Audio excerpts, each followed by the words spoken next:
neste momento, Deus, através desta emissora, leva até você mais um programa de fé, com mensagens, hinos e orações a seu favor.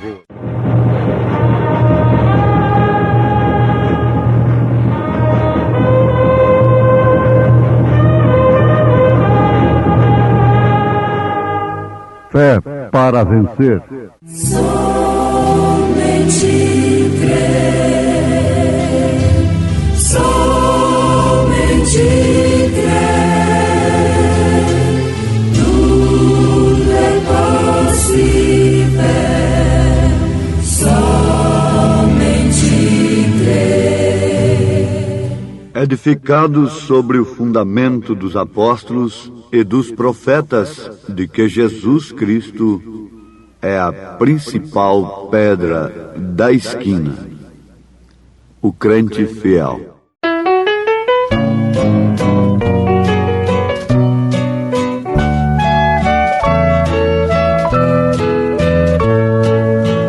Lá no céu as estrelas a brilhar tem seu brilho celeste fulgor.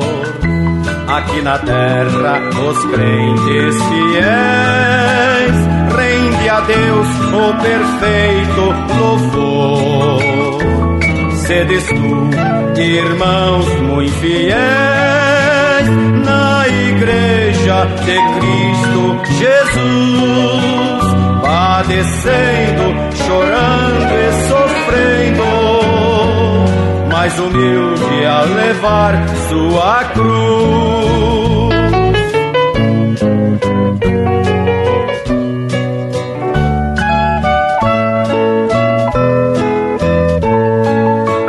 Pois será para ti muito glorioso este dia que há de chegar.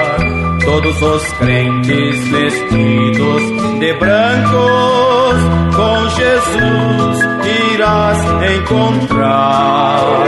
Sede tu, irmão infiel, na igreja de Cristo Jesus, padecendo, chorando e sofrendo, mais humilde a levar sua cruz.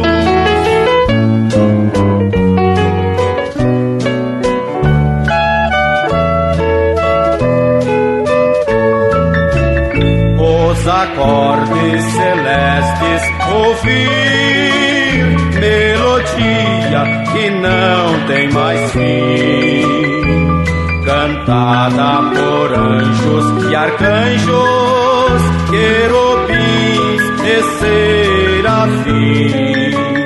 Sede tu, irmão infiel, na igreja de Cristo Jesus, padecendo, chorando e sofrendo, mais humilde a levar sua cruz.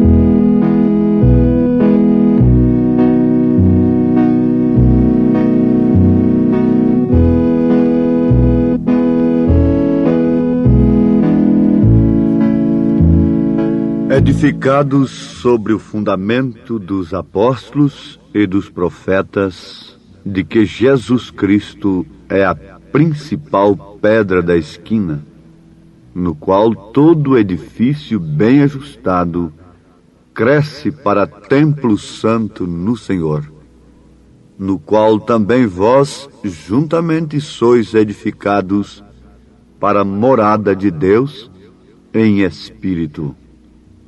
Aos Efésios, capítulo 2, versículo 20 ao versículo 22. Para os meus amados irmãos, que conhecem a mensagem, a estatura de um homem perfeito, pregada pelo Elias, pelo profeta desta era, é muito fácil entender sobre o que nós vamos falar nesse instante. A construção deste edifício, esta estatura, começamos com o fundamento da fé. A fé é o fundamento, como o alicerce da casa. Os irmãos se lembrem de que temos fé, virtude, ciência, temperança, paciência, piedade, amor fraternal e logo em seguida aguardamos a coroa, que é o amor, que é o próprio Deus, Cristo. Então este edifício de Deus é construído sobre o fundamento da fé. Agora, a fé que não oferece controvérsias. Nós já sabemos o que é uma controvérsia. É um assunto que oferece vários pensamentos. Então, o resultado, ali está uma ala com um pensamento sobre o mesmo assunto, ali está outra ala com um pensamento sobre aquele mesmo assunto. Então eles chamam de matéria controvertida. Mas a fé apostólica não é uma matéria controvertida.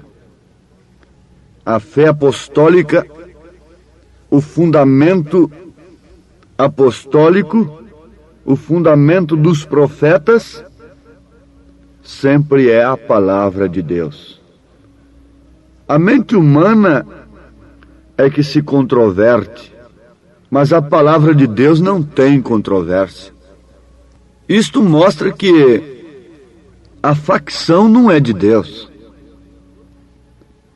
O corpo de Cristo é um organismo, e esse organismo não tem um membro ali jogado fora do outro lado, da esquerda, outro da direita, outro em frente, outro atrás. É cada membro no seu devido lugar. Então esse edifício é construído por estas 7 naturezas: fé, virtude, conhecimento, temperança, paciência, piedade e amor fraternal. Durante as 7 eras da igreja, nós temos a base, o fundamento que é fé. O mensageiro foi São Paulo. Em segundo lugar vem virtude. Se trata de Esmirna. O mensageiro foi Irineu. Em terceiro lugar vem conhecimento, a ciência de Deus. Pérgamo. O mensageiro foi São Martim. Em quarto lugar temos a temperança, que é a era de Tiatira. Aquele mensageiro operou com espírito de temperança de uma maneira tremenda. Foi Columba. Em quinto lugar vem Sardes. A paciência foi Martim Lutero. Em sexto lugar nós temos Filadélfia, que foi Wesley, não é? O mensageiro, trazendo aquela característica do amor fraternal. E em sétimo lugar seria a reunião de todas estas características, todas estas naturezas, então operando em nós, no corpo de Cristo, no edifício de Deus, o amor, Cristo manifestado. Por isso o profeta diz que temos vindo de fé, logo virtude, logo ciência, temperança, paciência, piedade, amor fraternal. E agora que fazer? Estamos esperando a coroa, a qual é amor, Porque Deus é amor e Ele é quem controla tudo e é a potência de cada uma destas coisas, de cada uma destas naturezas. Sim, Senhor. Ele, o próprio Deus, é a potência de cada uma destas coisas que temos citado. Agora aqui no desenho, no gráfico da pirâmide, com 7 degraus, cada uma representando uma virtude: fé, virtude, conhecimento, etc. Então, entre cada degrau há umas ondas. E que são? O Espírito Santo descendo através de Cristo. O Espírito Santo está sobre tudo isto para soldar uma coisa na outra, para assim construir o quê? Uma igreja perfeita para receber a pedra de coroa. Esta igreja que receberá a pedra de coroa está edificada não sobre um credo, não sobre um dogma, mas sim sobre o fundamento dos apóstolos e dos profetas. E ela tem vindo através das eras, manifestando estas naturezas do Cordeiro: fé, virtude, conhecimento, etc., etc. Então, meus amados, quando esta pedra de coroa desce sobre este corpo, então o que acontece? É Cristo manifestado em toda a sua plenitude na igreja, no seu corpo. Veja só qual é a necessidade que temos no momento. É de estarmos embaraçados com problemas de casamento e divórcio? É de estarmos enrolados com problemas de ordens materiais? Enredados? Não. A circunstância, a emergência do momento é que vivamos aquilo que o Senhor tem proposto para nós. O sinal que é obtido exclusivamente através da obediência total à palavra. Temos aprendido através das Escrituras que aquele que tem, ser-lhe-á dado, mas aquele que não tem, até o que tem, ser-lhe-á tirado. Então, se a igreja tem o Espírito Santo, ela receberá essa pedra de coroa. Mas se ela não tem, ela não receberá a pedra de coroa. A viúva recebeu de fato a multiplicação do azeite e da farinha, mas porque ela já tinha um pouquinho. Ela tinha a porção. O rapazinho, que tinha apenas ali uns 5 peixinhos, 2 pães, ou vice-versa, também viu a multiplicação dos pães. Mas ele deu o que tinha. Ele tinha alguma coisa. Ele tinha um fundo que clamava por outro fundo. Você tem que ter o Espírito Santo para que você tenha a pedra da coroa. A coroa que é Cristo venha e acople neste corpo, neste edifício, e o leve para a glória eterna, para as bodas do Cordeiro. Não tenhamos dúvida, se nós começamos a nos embaraçar, se temos ou não o Espírito Santo, enquanto houver uma interrogação, nós não passaremos dali. É certo que você não deve prosseguir enganado, pensando que tem o Espírito Santo quando não tem. Mas eu pergunto, uma mulher ficaria enganada se ela concebeu ou não? Eu já vi casos da mulher ter um quisto dentro de si, no seu ventre, e às vezes ficar enganada.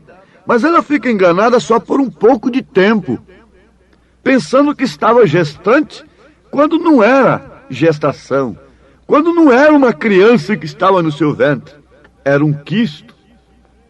Pode ser que a igreja se engane, pensando que tem o Espírito Santo quando tem um quisto dentro de si. mas pelos seus frutos conhecereis. Eu me lembrei numa hora oportuna de quando Isabel se aproximou de Maria. Ela tinha uma criança no seu ventre e deu sinal de vida, porque aquela criança estava cheia do Espírito Santo. João Batista. Um quisto não se moveria. É o Espírito de Deus que está movendo esse povo. É o Espírito de Deus que move a igreja para o pudor, para a modéstia, para a santificação, para a justificação. É o Espírito de Deus que está movendo o seu coração, irmã, para a oração, para amar a palavra, para ser obediente. O Espírito de Deus não te move para ficar falando daqui e dali. O Espírito de Deus não pode mover para ficar conjecturando, arrazoando, prosseguindo sem autorização. O Espírito de Deus não pode mover para contendas, para maledicência. Na verdade, está havendo uma formação, um sinal de gestação, mas não é um quisto, porque é maledicência, porque é contenda, é vaidade, é mentira. Mas se o seu coração está clamando pela vinda do Senhor, se a sua vida está clamando, se as suas próprias fraquezas clamam por uma perfeição, então este é o Espírito Santo. Então a estes a minha graça te basta, disse Jesus. Se as suas fraquezas clamam por uma perfeição, então, que perfeita debilidade, operando uma perfeita força agora, operando o desejo de ser como Cristo, de falar como Cristo, de olhar como Cristo, de pensar como Cristo. Mas quando menos espera, está pensando como um incrédulo. Quando menos espera, está olhando como ímpio. Quando menos espera, está falando como ímpio. Está se vestindo como uma ímpia. Então este não é o Espírito Santo. Mas o Espírito Santo que introduziu Cristo em Maria é o mesmo que tem introduzido Cristo na igreja. E ele vem tomando forma, ocupando a vida da igreja em todos os seus aspectos, ocupando a vida da igreja em todos os sentidos. E agora nós podemos lembrar que o que foi Deus, tudo que Deus foi derramado em Cristo. E Cristo, por sua vez, se derramou na igreja. Ele disse: eu vou e venho para vós. Ele foi derramado na igreja, para que a igreja provasse para o mundo que o seu ministério não foi barrado, não foi interrompido com sua morte, porque a morte de Jesus não pôs fim ao seu ministério. Logo em seguida, logo após o Pentecostes, logo depois dele descer, segundo sua promessa sobre a igreja: não tenho ouro nem prata, mas o que eu tenho, isso te dou. Levanta-te e anda em nome de Jesus Cristo. Enéas, Jesus Cristo te dá saúde. As mesmas obras mostrando que o mesmo Cristo estava na igreja.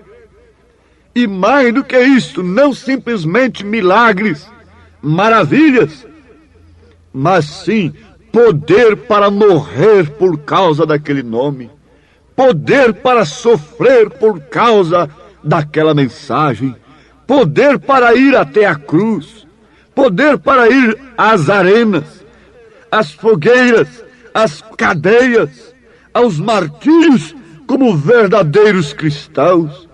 O Espírito Santo é para dar poder, para você negar-se a si mesmo, tomar sua cruz, subir o Calvário, ser crucificado com Cristo e viver não mais você, mas sim Cristo em você.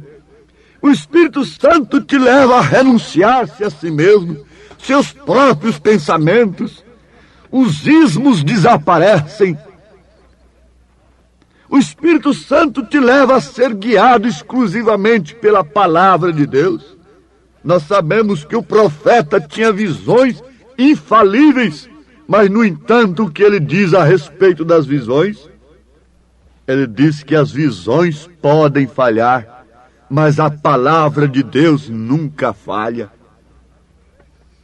A igreja de Jesus, a igreja noiva hoje não pode ser dirigida por visões de quem quer que seja.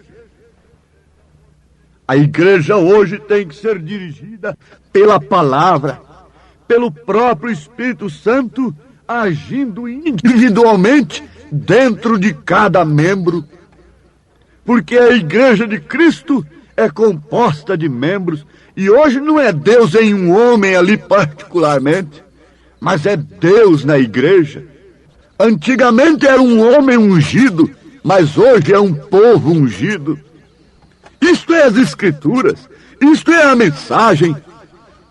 O sacerdote não é um homem à parte, é o corpo de Cristo, no qual habita o sumo sacerdote, no qual está o sacerdote, no qual está o espírito de intercessão, no qual está a estatura do varão perfeito, no qual está a fé apostólica, a virtude apostólica, o conhecimento apostólico, a temperança apostólica, a paciência de Cristo, a piedade de Cristo, que tudo resume em uma doutrina apostólica, fundamento dos apóstolos, fundamento dos profetas, é a palavra de Deus. Oh, a estas alturas, eu creio que cada eleito tem entendido que a palavra é o fundamento. Sobre este fundamento, temos edificado a nossa fé. E essa fé produz essa estatura. E agora o que estamos esperando? Estamos esperando um grande espetáculo público? Não. Estamos aguardando a pedra de coroa. Para quê? Para fazer de nós pessoas distintas dentro da igreja? Não. Para nos levar para a glória eterna, para as bodas do Cordeiro, para aquela grande ceia do Cordeiro. Não quer você deixar toda a confusão, toda a Babilônia. Não quer você deixar todo mal entendido, colocar toda a confusão de lado e abraçar o que é simples e real e perfeito e simplesmente procurar viver uma vida escondida em Cristo, em silêncio, em amor, em obediência à palavra, procurando dar honra a Cristo. Não deseja você isto no seu coração? Se deseja, então, ó Pai bendito, atenta para o desejo desta irmã, deste irmão, que no seu coração deseja Cristo, exclusivamente Cristo, e a manifestação do Espírito Santo, em fé, virtude, conhecimento, temperança, paciência, piedade, amor fraternal. Enche este coração que deseja a vida perfeita em Cristo, poder do alto para ser humilde e suportar as provas. Manifesta este poder, Senhor, no sofrimento, na angústia, na derrota aparente diante dos homens, mas a vitória sobre Satanás. Em nome de Jesus, nós te pedimos estas bênçãos. Amém, Senhor. Amém. Preciosos ouvintes, Deus os abençoe por ter parado para ouvir este programa amigo, programa companheiro, programa Fé para Vencer, apresentado aqui nesta emissora todos os dias neste horário, ou seja, de segunda a sábado, não é? Das 11 ao meio-dia, aos domingos do meio-dia à 1 da tarde. Não deixe de ouvir este programa. Divulgue para os seus amigos, seus vizinhos, seus parentes. Um programa de fé produzido com muito amor ao seu favor. Este programa é o programa da Igreja Evangélica, o Tabernáculo da Fé, localizado aqui em Taguatinga Norte, na CNF 1, Setor F Norte, Taguatinga Norte, ali no subsolo do edifício Praia Mar, aos fundos do supermercado Caprichoso. Todas as terças-feiras às 19 horas, grande culto temos ali, e aos sábados às 18 horas. Nossa igreja matriz está localizada ali no Novo Gama, o bairro Pedregal, no entorno de Brasília, viu?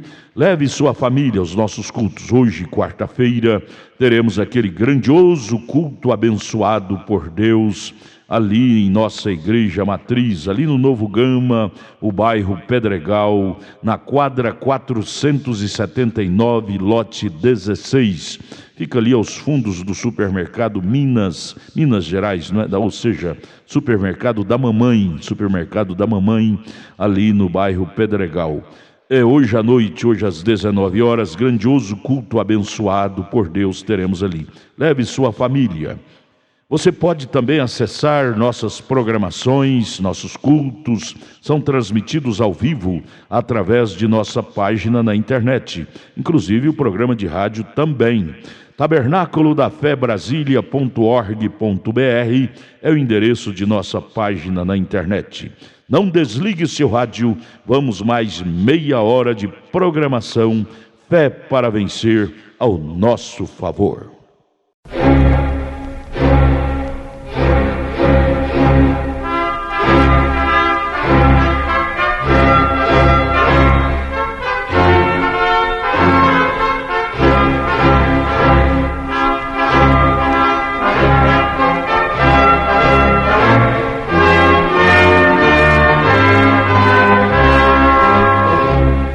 Neste momento, Deus, através desta emissora, leva até você mais um programa de fé, com mensagens, hinos e orações a seu favor.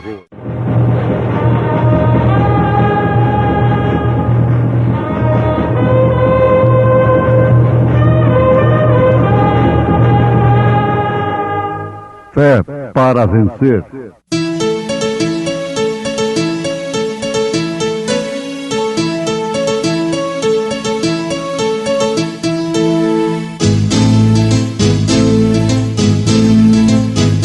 Mensageiro Deus enviou seu profeta, seu profeta Este som de alarido retumbando está, E as águias de Deus, já voando estão. William Branham foi seu nome e Deus foi com ele, E a coluna de fogo sempre lhe seguiu, A palavra ele pregou, com fidelidade. Porém ele disse: Eu farei passar toda a minha bondade por diante de ti, e apregoarei o nome do Senhor diante de ti, e terei misericórdia de quem eu tiver misericórdia, e me compadecerei de quem me compadecer.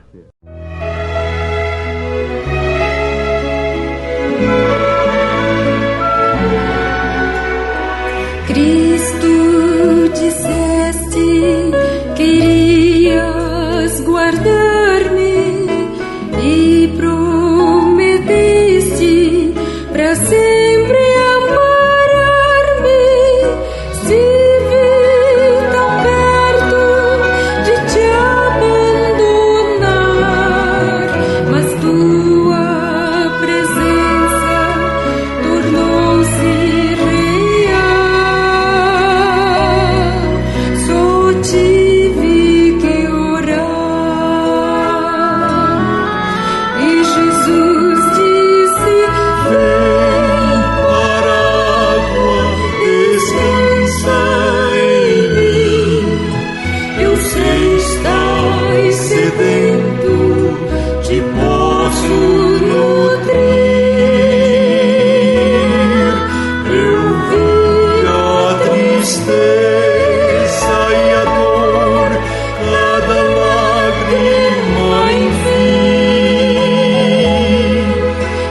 só vim pra lembrar-te,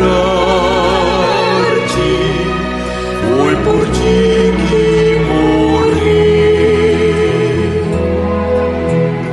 Cristo perdoa a minha descrença e me transforma num vaso de bênçãos. Quero entregar-te meus dons e meu ser. Quero ao teu lado feliz afinal, pra sempre viver.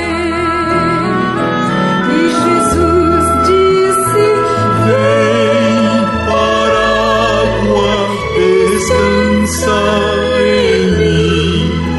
Eu sei estás sedento, te posso nutrir.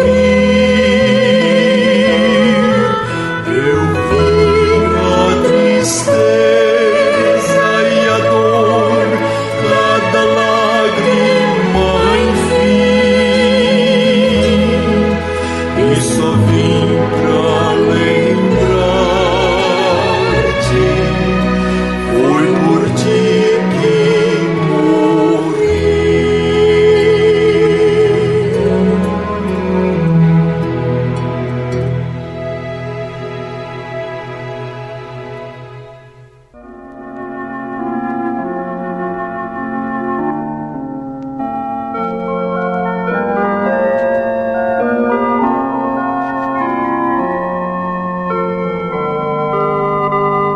Nós pedimos ao Senhor que enquanto nós falamos a sua palavra, que é como no caminho de Emaús, os corações daqueles 2 discípulos ardiam enquanto ele falava, também os nossos corações possam arder enquanto ele nos fala.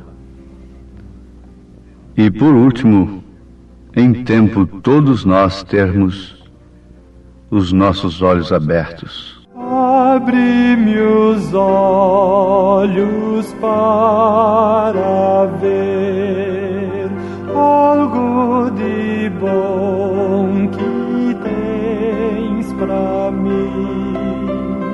Põe-me nas mãos aquele poder que me desate e solte enfim.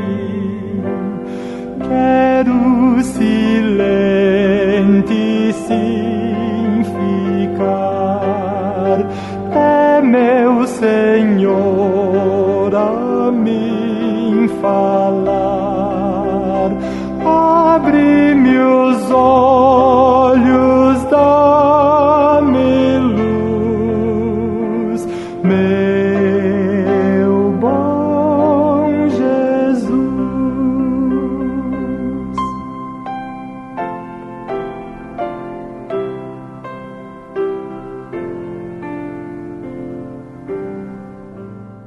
Amados filhos de Deus,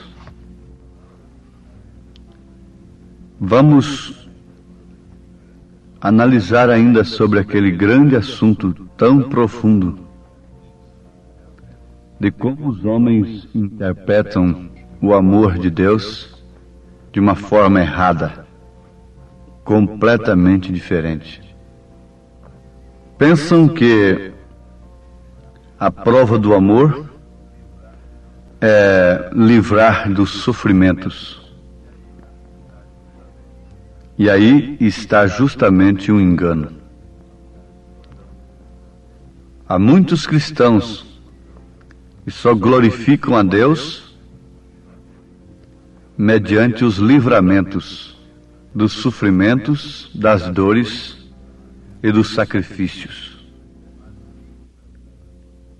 Mas o verdadeiro cristão sabe ser agradecido tanto na escassez como na abundância.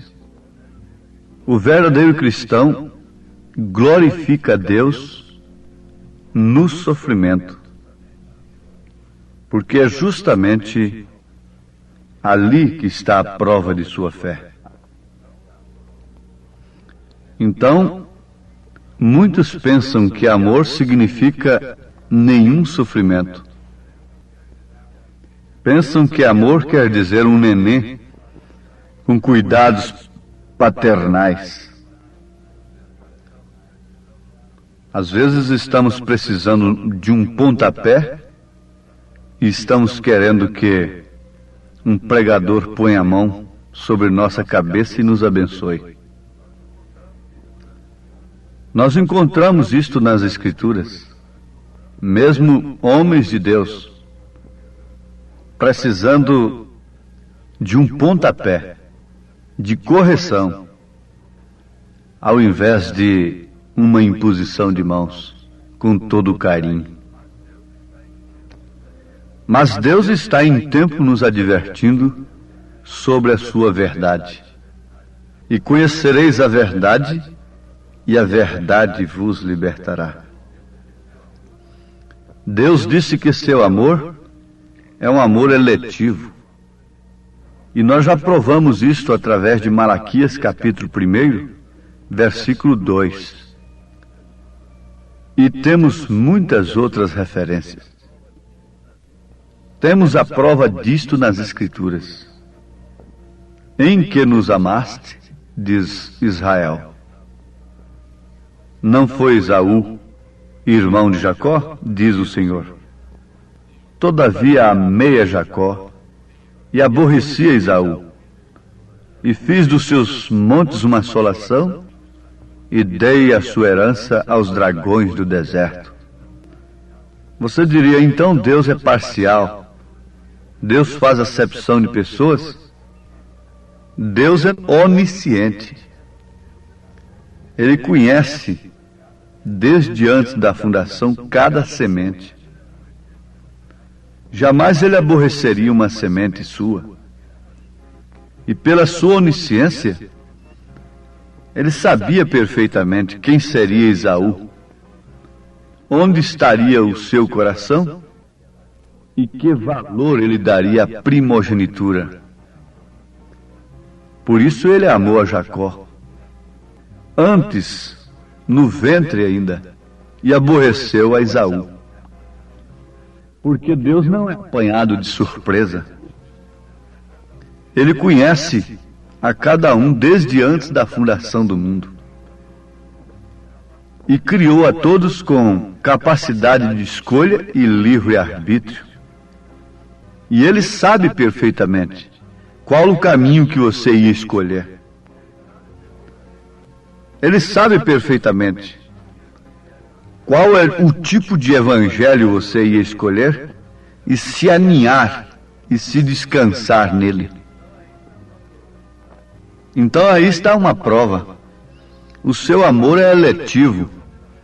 E pela sua onisciência, então se explica a eleição. Então não importaria o que viesse a acontecer. Seu amor será provado verdadeiramente pelo fato de que aquelas pessoas a quem ele tem escolhido pela sua onisciência têm a salvação, e pela salvação eles dão as suas vidas, sofrem, enfrentam qualquer dificuldade. Eles passam a tomar conhecimento do que possuem, porque Deus vos escolheu para a salvação através da santificação do Espírito e crença da verdade. Está escrito assim. E aqui, em Êxodo capítulo 33, versículo 19, ele diz: terei misericórdia de quem eu tiver misericórdia, e me compadecerei de quem me compadecer. Agora, ele é soberano. Se você quer amaldiçoá-lo, como a mulher de Jó aconselhou-o a fazer, como uma louca, isso é problema do homem individual. Se você quer dizer que ele é injusto, isso é problema seu. Agora ele diz: terei misericórdia de quem eu tiver. Ele é soberano. Ele pode perfeitamente entregar todos os seus filhos a quaisquer tipos de sofrimentos, de provas, sabendo que nenhum deles se perderá. Agora, nós devemos tomar conhecimento da soberania de Deus. Sendo Ele soberano, não cabe a nenhum de nós, como criaturas, e mais do que isso, como filhos, conjecturarmos acerca de sua vontade, interrogarmos por que aconteceu aquilo, por que aquele irmão morreu de tal maneira, por que aquela família morreu, por que aquele irmão, sendo tão fiel, morreu numa morte tão triste. Isso não é assunto nosso. Sabemos perfeitamente que nada acontece com o Filho de Deus sem que Deus permita. Para Satanás tocar na pele de Jó, Deus teve que permitir. Em tudo Deus tem um propósito. E você sabe qual é esse propósito. É de revelar-se a si mesmo através daquela pessoa. Se ele não tivesse um propósito, então ele seria autor da frustração e não da paz.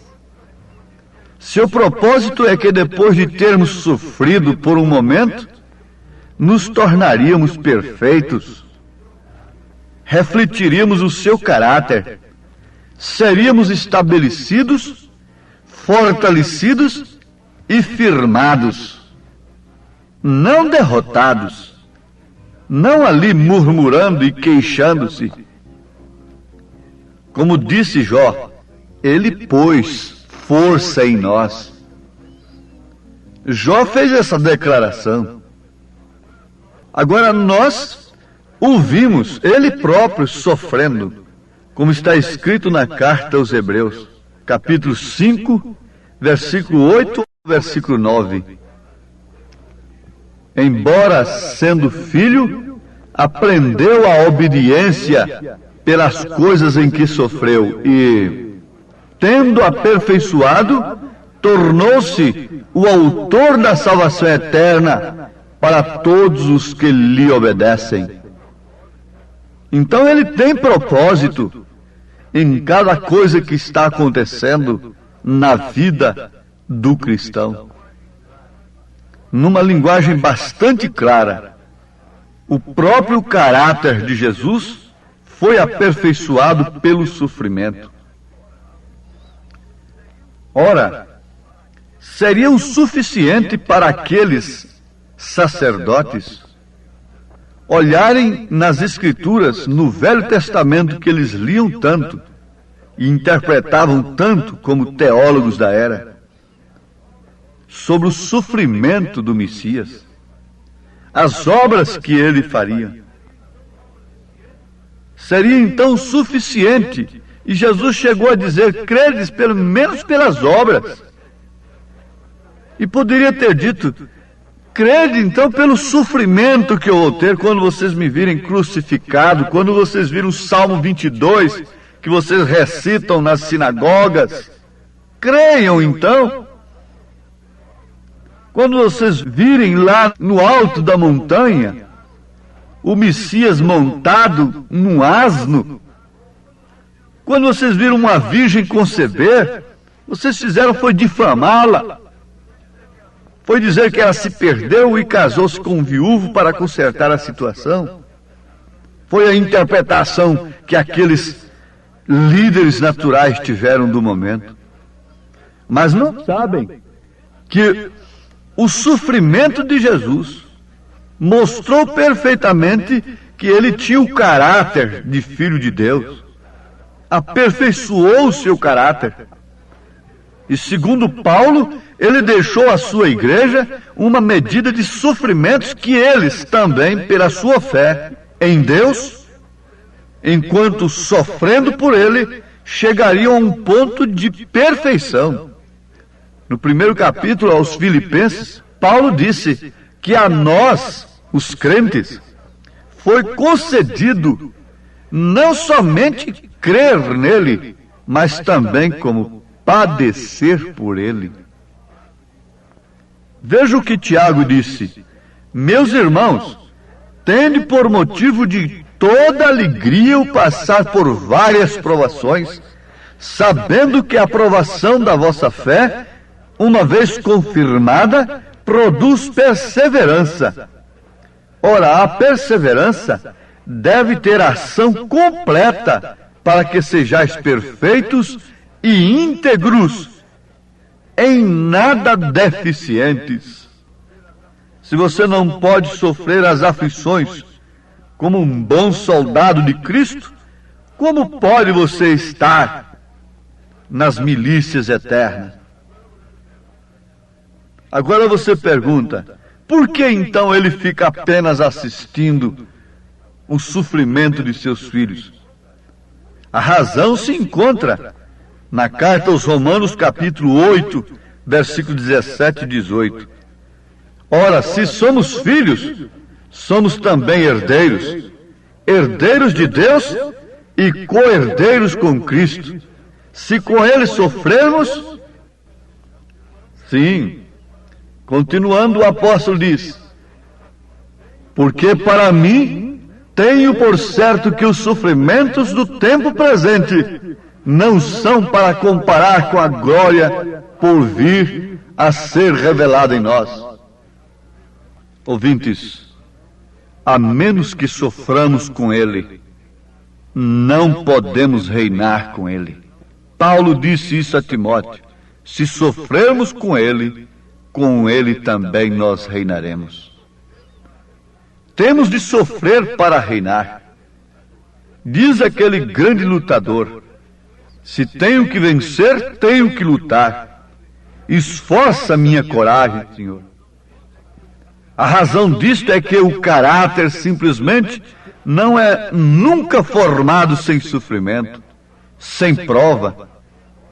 O caráter é uma vitória, não um dom.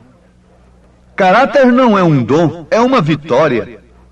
Um homem sem caráter não pode reinar, porque o poder sem o caráter é satânico. Porém, o poder com caráter é apto para governar. E para governar o mundo no milênio, isto tem que ser somente através do caráter de Cristo. Veja só o que o caráter do homem tem feito com o mundo durante 6.000 anos, com a terra, somente destruindo-a. Enquanto que o caráter de Cristo vai restaurá-la totalmente. Ela vai se tornar novamente um Éden. E quem irá governá-la? A Bíblia informa. São aqueles que suportam o julgamento da palavra aqui. Paulo disse na sua primeira carta aos Coríntios, capítulo 11, versículo 32, mas quando somos julgados, somos repreendidos pelo Senhor, para não sermos condenados com o mundo. Se você não suporta a mensagem que implanta, que atrai o sofrimento e que gera o caráter de Cristo na mulher e no homem, como pode você esperar reinar no milênio com Cristo? Antes de tudo, ele introduz o seu caráter em sua igreja. Ele não vem buscar beleza, aparência. Ele vem buscar o seu caráter. E o seu caráter é forjado, é formado na aflição, no forno da aflição. Agora, você pode perguntar: eu teria força para isto? Sim, é para isto que nos é dado o Espírito Santo. Ele nos dá a graça suprema, e a graça suprema da fé suprema para a hora suprema. ele não prova nenhum de seus filhos além daquilo que eles possam suportar. Tudo que Cristo suportou aqui, estando ele em você, você também suportará. Você crê assim? Se você crê assim, diga ao Senhor: eu creio, Jesus. Eu creio e me exponho. Eu me rendo, eu levanto as minhas mãos como prova de rendição. Quero aceitar a mensagem pela qual os filhos de Deus estão sofrendo, enfrentando perseguições, desprezos, perda de amigos, de parentes. Jesus disse: o maior inimigo dos homens seriam os seus próprios familiares. Inimigo dos homens que têm a mensagem, que têm a palavra. Você está se rendendo desta forma? Então deixa o resto por conta dele. Ele te batizará com esta fé. E eu peço isto em nome do Senhor Jesus Cristo. Amém. Agradecemos a todos por ter parado para ouvir este maravilhoso programa Fé para Vencer. Programa da Igreja Evangélica, o Tabernáculo da Fé, localizado ali no Novo Gama, o bairro Pedregal, ali no entorno de Brasília. Novo Gama, o bairro, é uma cidade ao lado do Gama, não é? Ao lado do Gama, ali no entorno de Brasília. Bairro Pedregal, descendo ali no bairro Pedregal, você vai ver o posto Ipiranga. Descendo naquela rua do posto Ipiranga, a quarta rua, aos fundos do posto Ipiranga, está a rua 30, quadra 479, lote 16. Ali está a Igreja Evangélica, o Tabernáculo da Fé, com as portas abertas para você. Hoje, quarta-feira, grande culto teremos ali. Leve sua família.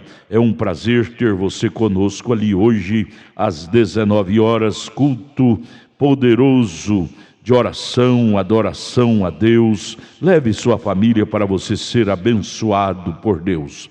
Divulgue este programa para os seus amigos, seus vizinhos, seus parentes. Diga-os para ouvir um programa sadio, programa de fé, programa que traz vida para os nossos corações. Deus os abençoe. Volte a nos ouvir amanhã aqui por esta emissora, neste mesmo horário, se o Senhor nos permitir. Com fé do Filho de Deus, a fé que vence o mundo. Cansado de viver no mundo mau e vil, no qual satisfação real não há, busquei o amor de Cristo e achei descanso e paz. Minha alma agora satisfeita está, alegro-me na fonte de água viva, sei de nunca mais minha alma então terá. Alegro-me na fonte de água viva, de Cristo meu amado Salvador. Que maravilha ter o amor do Salvador, tanta motivação ao meu viver. Com bênção, graça e glória me sustentará, por isso aleluia cantarei. Alegro-me na fonte de água viva, sei de nunca mais minha alma então terá.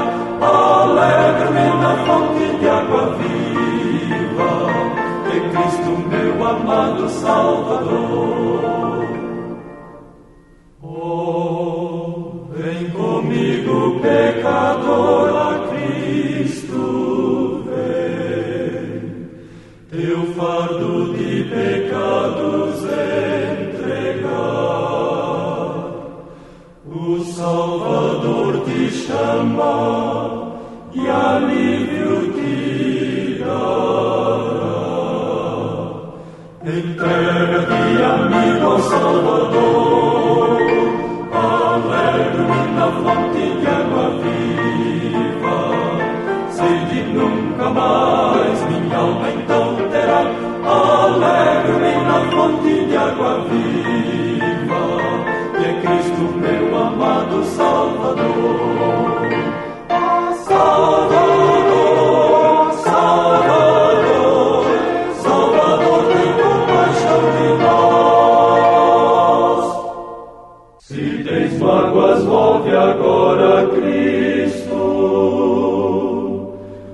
melhor amigo que tu tens. Eis que está a ti sempre achegado, pronto a dar-te seus melhores bens. Leva a Cristo as tuas mágoas, vai com Ele ter, vai sem mesmo te deter. Leva a Cristo as tuas mágoas, que Ele as troca todas em prazer.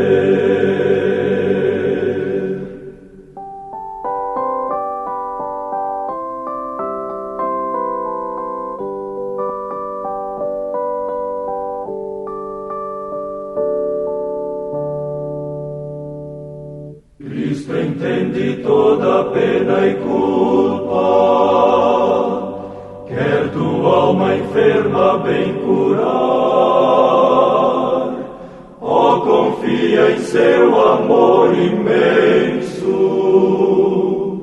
que Ele só te pode restaurar. Leva a Cristo as tuas mágoas, vai com Ele ter, vai sem mesmo te deter. Leva a Cristo as tuas mágoas, que Ele as troca todas em prazer.